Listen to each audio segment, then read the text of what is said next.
ज़िंदगी में आप कितने ही ऊंचे क्यों ना चले जाएं, कभी भी ये ना भूलें कि हर नेमत अल्लाह की अता की हुई है। ज़िंदगी हमेशा खुशियों से भरी नहीं होती, इसमें मुश्किलात भी होती हैं और थका देने वाले दिन भी।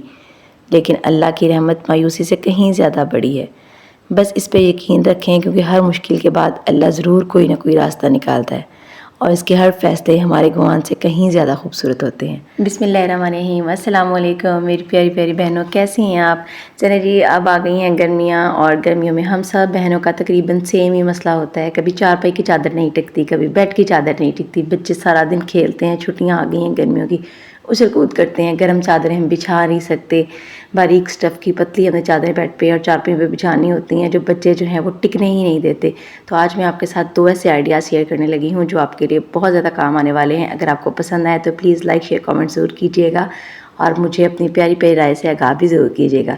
ये देखें, ये मेरे पास मैंने इस तरह की बेडशीट ली है, बारीक है, ये गर्मियों में बिछाने वाली है। आपने क्या करना है, इसको आज हम इसको स्टिच करने वाले हैं। सिंपल हम इसको इसी तरह बेड पे नहीं बिछाएंगे। अगर ऐसे ही बिछा देंगे तो फिर बस ये वो तो इकट्ठी होती रहेगी और आप उसको बार बार आपको ठीक करना पड़ेगा, और जिसकी वजह से गर्मी भी शदीद है और आपको गुस्सा भी शदीद आने वाला है। तो हमने क्या करना है, हमने इसको ना जी स्टिच करना है। सबसे पहले हम इसके कॉर्नर जो है वो तमाम बेड की साइडों पे बराबर कर लेंगे। फिर इसके मैट्रेस की हम मेजरमेंट करेंगे। इसकी मेजरमेंट जो है वो तकरीबन 8 इंच है।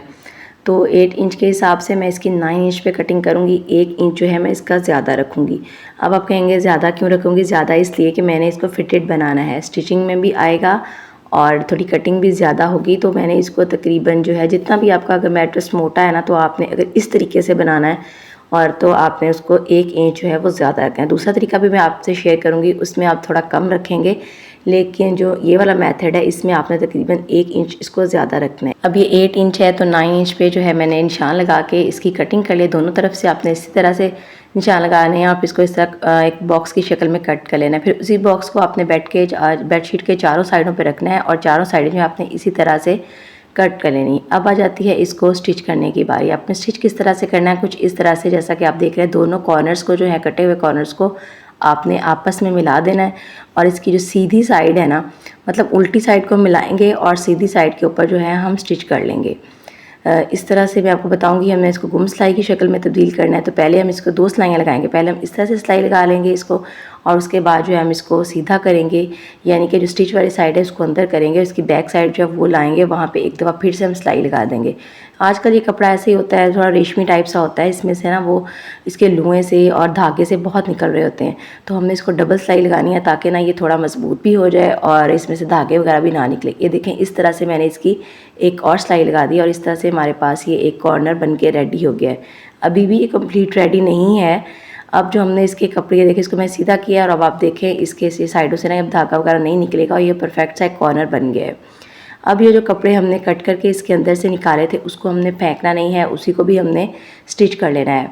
स्टिच हम कैसे करेंगे, बिल्कुल एक ट्रायंगल की शक्ल में आपने इसको सिलाई करना है और एंड पे ला के ना बस आपने तकरीबन 1.5 इंच का जो है, इंच या 1.5 इंच का आपने इसको खुला रहने देना है। वो कॉर्नर जो है एंड पे आपने इसको सिलाई बिल्कुल नहीं करना, क्योंकि वहाँ से जो है हम इसको सीधा करेंगे। ज़ाहिर बात है उल्टा तो हम इसको यूज़ नहीं करने वाले ना, क्योंकि इसकी सिलाई अंदर की तरफ जाएगी ना, इस तरह ऐसे सिलाई लगाने में आसानी हो जाती है। वैसे अगर आप इसको फोल्ड करते हैं दोनों साइडों से, बार बार वो झोल से आ जाते हैं, इस तरह आपको झोल नहीं आएगा। ये देखें, इस तरह से मैंने इसको किसी भी पेंसिल की मदद से, किसी भी नोकदार चीज़ की मदद से ना आप इसको सीधा कर लें।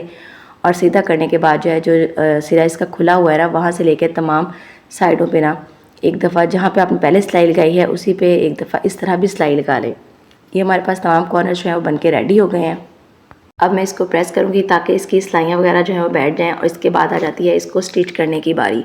जिस जगह पे ये सेंटर जुड़ा हुआ है ना, मतलब दोनों कॉर्नर्स जो है बेडशीट के आपने जोड़े हैं, वो जो नोक बनी है वहीं पे आप इस वाले ट्रायंगल की नोक को रखेंगे और कुछ इस तरह से सिलाई कर लेंगे। उसकी सीधी साइड पे हमने रखना है और इस तरह से हमने इस पर सिलाई लगा देनी। आप चाहें तो दरमियान में से ना एक तरफ को पहले दाएं तरफ या फिर बाएं तरफ सिलाई लगा लें, या फिर आप चाहें तो एक तरफ से ही सिलाई को शुरू करें और दूसरी तरफ लगाते जाएं। मैंने एक तरफ से ही सिलाई को शुरू किया है। कि देखें, इस तरह से स्टिच करूँगी इसको मैं, और साथ में जहाँ पे जोड़ आएगा उसको उठा के आप थोड़ा सा इस तरह कर लेंगे और फिर इस तरह से मैं इसकी अगली साइड पे भी सिलाई लगा लूँगी। इस तरह हमारी बेडशीट का एक परफेक्ट सा कॉर्नर फिटेड बेडशीट का बन के रेडी हो जाएगा। इस तरह हमने बेडशीट के एक कॉर्नर को स्टिच किया है। बिल्कुल इसी तरह हम उसके तमाम कॉर्नर को स्टिच कर लेंगे। और ये देखें, मैं आपको सीधा करके दिखाती हूँ। ये कुछ इस तरह से इसकी फाइनल लुक होगी।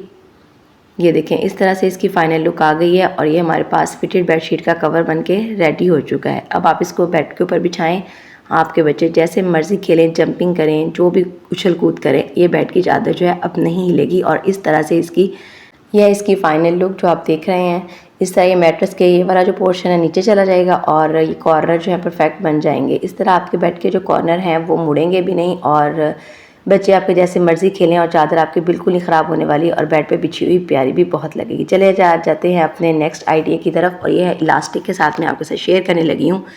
पहले तो कपड़े के साथ ही हमने किया है, मैं बताऊँगी कि इलास्टिक के साथ हम किस तरह से कर सकते हैं। सेम ऐसे ही आपने करना है, तमाम साइडों को आपने सबसे पहले बराबर कर लेना है। अच्छा, साइडें बराबर करना बहुत ज़रूरी होता है, ये नहीं है कि एक साइड बड़ी है एक छोटी है, हम उसी हिसाब से कट कर लें तो हमारे बेडशीट जो है वो सारी ज़ाया हो जाएगी, वो बिल्कुल भी काम नहीं आने वाली। इसी तरह मैं पहले इसकी मेजरमेंट करूँगी। इसकी मेजरमेंट जो है वो तकरीबन 5 इंच है, तो मैं 5.5 का रखूँ। ये थोड़ा कम चौड़ा मैट्रेस है, इसकी चौड़ाई जो है वो मोटाई बल्कि 5 इंच की है, तो मैं 5.5 रखूँगी, सिर्फ आधा इंच ज़्यादा रखूँगी क्योंकि इसमें मैंने इलास्टिक डालनी है। तो मैं पूरा 1 इंच नहीं करूँगी, सिर्फ आधा इंच करूँगी। निशान लगाने के बाद हम दोनों साइडों से ना इस तरह से इसका निशान लगाएंगे और एक बॉक्स की शक्ल इसकी भी कट कर लेंगे। दोनों आइडियाज़ में से जो आइडिया आपको पसंद आए मुझे कमेंट सेक्शन में ज़रूर बताइएगा। और आपके बहुत सारे ढेरों प्यार का बहुत शुक्रिया, मेरी वीडियोस को पसंद करने के लिए आपका बहुत शुक्रिया। चलिए जी, अब मैं इसको इस तरह से स्टिच कर लूँगी। इतना छोटा सा था ना, मैट्रेस की मोटाई कम थी, इतना छोटा सा मुन्ना सा एक कॉर्नर बन के रेडी हुआ है। खैर इसको ना, ये देखिए इसके मैंने तमाम कॉर्नर जो हैं बिल्कुल सेम उसी तरह ही कट कर लिए हैं जिस तरह मैंने एक कॉर्नर को कट करके निकाला है, बाकी कॉर्नर्स भी इसी तरह से कट कर लेंगे। दोनों आइडियाज़ ही आपके बहुत ज़्यादा काम आने वाले हैं। जो पहला आइडिया है वो भी बहुत अच्छा है और ये इसमें इलास्टिक डाली है, ये वाला भी बहुत इफेक्टिबल है। आपने क्या करना है, इसको आपने सिलाई कर लेना है। सिलाई करने के लिए आपने बिल्कुल उसी तरह सीधी साइड को आपस में जोड़ना नहीं है बल्कि उल्टी साइड को आपस में जोड़ना है और सीधी साइड के ऊपर आपने सिलाई लगा देनी है और फिर एक दफ़ा से फिर से उसको बैक करेंगे और अंदर वाली साइड को हमने फिर से एक दफ़ा सिलाई लगा लेंगे और इस तरह ये जो हमारा कॉर्नर है ना बन के रेडी हो जाएगा। और फिर आ जाती है इसके ऊपर इलास्टिक लगाने की बारी।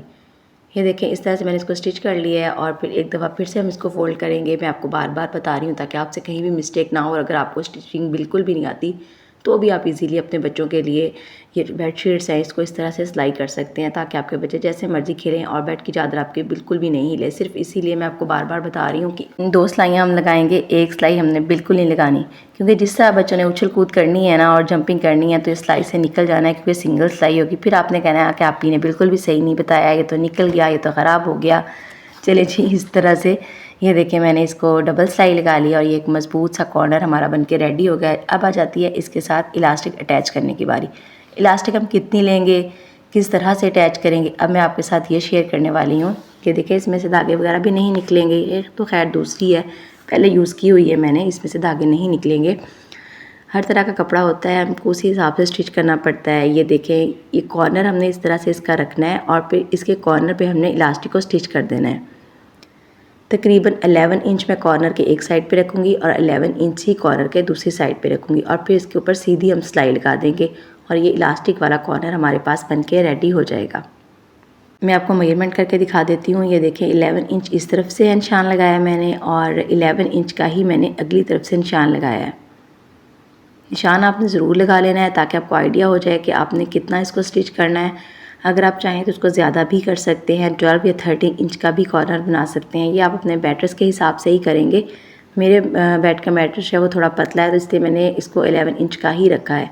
इस तरह से हम इस पर सिलाई लगाएंगे। सिलाई लगाते वक्त हमने सिर्फ इलास्टिक को खींचना है, नीचे से कपड़े को हमने बिल्कुल भी नहीं खींचना, हल्का सा भी नहीं खींचना, वरना चुनट नहीं बनेंगे और आपकी जो बेडशीट है वो फिटेड बन के रेडी भी नहीं होने वाली। इस तरह से इलास्टिक को खींचेंगे तो ये चुनट ऑटोमेटिकली इसके बनते जाएंगे और एक तरफ से लगाना शुरू करेंगे और कॉर्नर को क्रॉस करते हुए हम दूसरी तरफ भी इसको ले जाएंगे। बस एक ही दफ़ा में हमने ना तमाम सिलाई लगा लेनी है। ये देखिए इस तरह की कुछ इसकी फाइनल लुक आई है। तो ये आप देख सकते हैं इस तरह ना फुल ये इलास्टिक को खींच के दिखे कितनी फिटेड बन के रेडी हुई। इसी तरह तमाम कॉर्नर्स को मैंने स्टिच कर लिया है। अब मैं आपको दिखाती हूँ कि ये इसको मैं बैटर्स के ऊपर किस तरह से लगाऊंगी। क्योंकि ये स्ट्रेचेबल बन के रेडी हुई है इसलिए इसको लगाना बहुत ज़्यादा आसान है। ये पिछले वाले आइडिया से भी ज़्यादा आसान है, इसको कवर करना वो भी आसान है लेकिन ये उससे भी ज़्यादा आसान है। ये देखें इस तरह से हमारे जो हैं वो बेड के कॉर्नर्स रेडी हो गए हैं। अब आपके बच्चे जैसे मर्ज़ी खेलें, इंजॉय करें, बिल्कुल भी आपके बेड की चादर ख़राब नहीं होने वाली और आपको बार बार नहीं बनाने की ज़रूरत। वीडियो अच्छी लगी है तो प्लीज़ इसको लाइक शेयर कमेंट ज़रूर करें और मेरे चैनल को सब्सक्राइब करना मत भूलें। Thanks for watching. अल्लाह हाफिज़।